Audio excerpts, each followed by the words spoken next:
By this point, we've talked about identifying evidence, collecting it, photographing it, securing digital records, and obtaining personnel files. But collecting evidence is only half the job. Once you've gathered the evidence, your next responsibility is to protect it.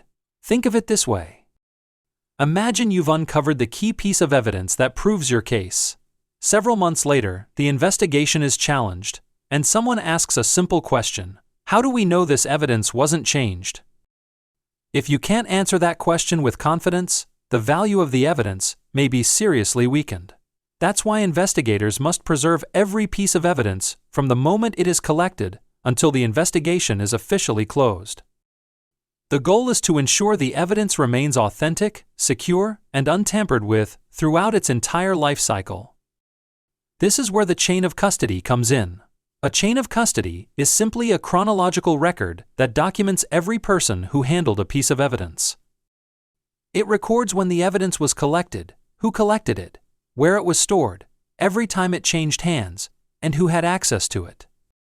In other words, it tells the complete story of the evidence from beginning to end. Think of it as a travel diary for your evidence.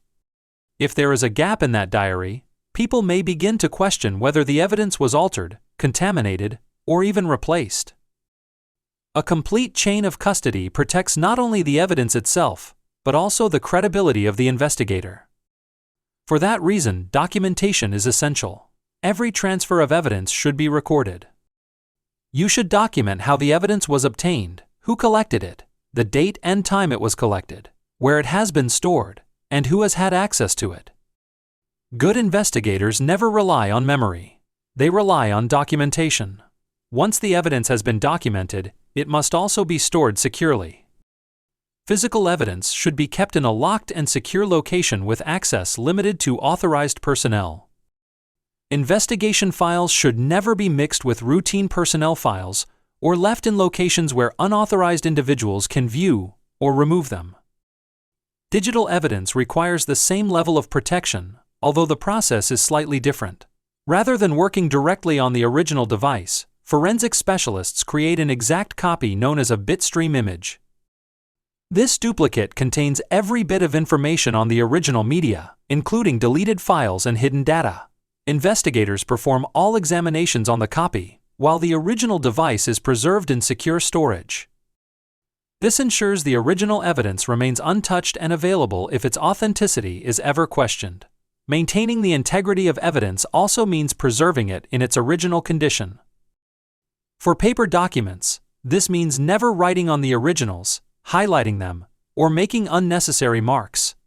Instead, investigators should make photocopies or scanned copies for interviews, analysis, and working notes, while keeping the original documents safely protected. The same principle applies to investigative notes. Your notes may one day become evidence themselves, so they must accurately reflect what happened during the investigation. If you make a mistake while writing your notes, never erase it or use correction fluid. Instead, draw a single line through the error, write the correct information nearby, and add your initials. This preserves the original entry while clearly showing that the correction was made honestly and transparently. Finally, investigators should remember that preserving evidence does not end when the investigation report is completed. Organizations should retain investigation files in accordance with their records retention policy and any applicable legal requirements. In many organizations, investigation files are retained for at least 5 to 7 years, although certain cases such as those involving litigation, regulatory investigations, or serious workplace incidents may need to be kept even longer. Evidence preservation is often one of the least visible parts of an investigation, but it is one of the most important.